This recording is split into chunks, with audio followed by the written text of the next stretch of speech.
There's a reason why men are taught not to marry a woman that already has children.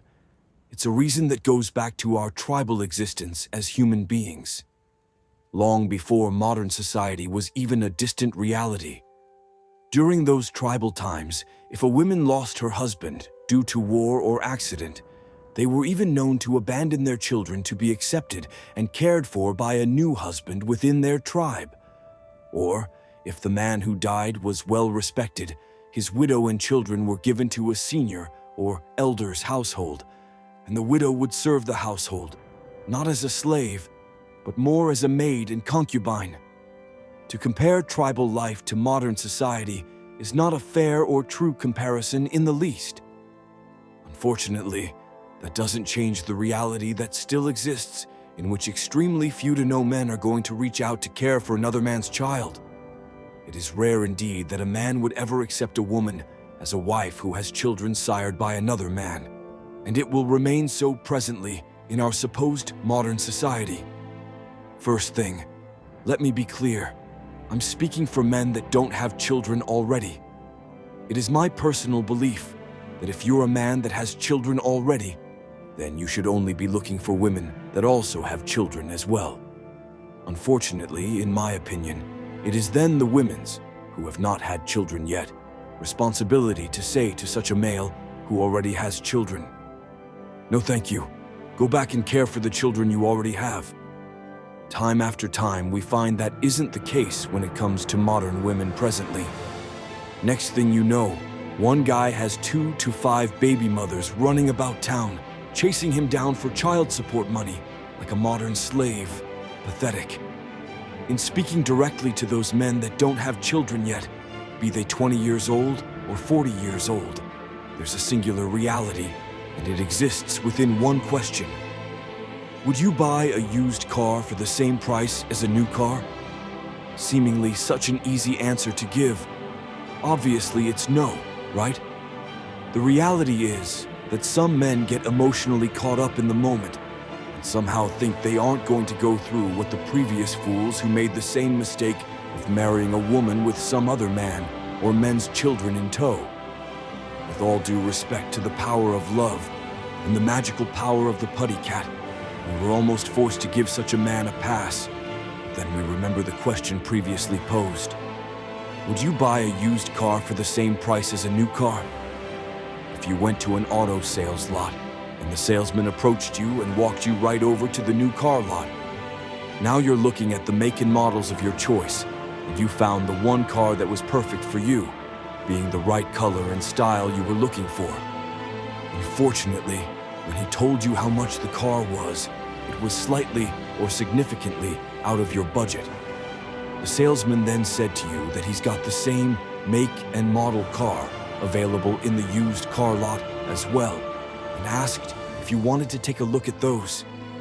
You say yes, of course, because you're willing to take a used car that you really desire, even if it has a few extra miles on it, because it will easily fit into your budget. Once you see the used car of the same make and model, you are ready to request to purchase the car. So you ask the salesman, "How much is this used car?" To your surprise, the salesman states nearly the exact same price as the new car you just looked at previously. Obviously, such a man would naturally refuse to purchase such a used car for a new car price and move on. This ugly reality is simply ingrained in the foundation of men as a whole.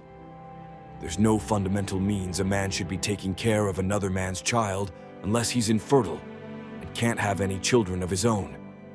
The other thing is that no man should have rights within your home, and by caring for another man's children in your home, he automatically has rights within your home, because those are actually his biological children. In addition to the previous unfortunate aspect, there is one other issue that keeps raising its ugly head in our wonderfully broken modern society. There have been so many instances and reports of women cheating on their current husband with their baby's biological father that I would be remiss not to mention such a common occurrence presently. With that being said, you would think there couldn't be any more negative realities heaped onto this pile of crap. Unfortunately, you would be wrong, because just when you've done everything you can to help the single mother you chose to marry. And after all the meals you've put on the table, and all the clothes you've bought for the growing child that isn't yours, one wonderful day, as you turn to tell the child to do something around the house, he or she turns to you and says those magical words that let you know everything you've done was in error. As he or she turns to you and looks you dead in the eyes and utters the phrase, you aren't my daddy." Or maybe he or she makes you wait until that special day, be it their marriage in the case of a woman, or something like the first child in the case of a man. It's at that moment when the daughter turns to you and says she wants to have her biological father walk her down the carpet on her wedding day that you helped pay for. Or it's when the son that you helped raise on the birth of his first child turns to his biological father and names the child after him instead of you. It is presently as it was in the past, whether you like it or not. A single mother is there to enjoy, not to keep. A man may date and keep a single mother as an enjoyable girlfriend, but he cannot keep her as a possible wife. In the meantime, he should keep the relationship open, so he can still approach quality women that don't have children like himself. Additionally, he should at all costs make sure not to impregnate such a woman, because such women are well versed on all the child support laws and the process of attaching your monthly payments to your paycheck, thereby enslaving you to her, along with the other men's paychecks. Be keenly aware that single mothers will do anything to try to keep a man with them, including love-bombing you to let go and impregnate them during sex.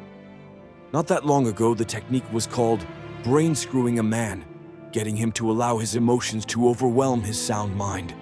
And next thing you know, he ejaculates into her, and now she's got him exactly where she wants him. Either he marries her and accepts her other child or children into his home, or she enslaves him through the current child support laws. With that being said, it's okay to keep a single mother as a girlfriend, but you may never marry her. While dating a single mother, you are to be actively looking for a woman who also doesn't have children. With all due respect to what's going on with modern women presently, no matter your ethnic preferences, go to another country and invest in taking on a wife from another country if necessary. Just remember that when you take on a woman from another country, her perspective on marriage is different than what you're accustomed to.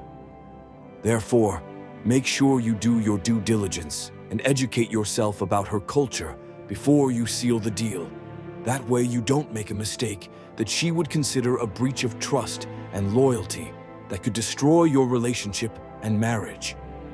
For more information and insight, the book, True Manhood, is available for purchase at Amazon Books. The link will be provided below. Thank you for your time and energy. May God Almighty continue to bless you all.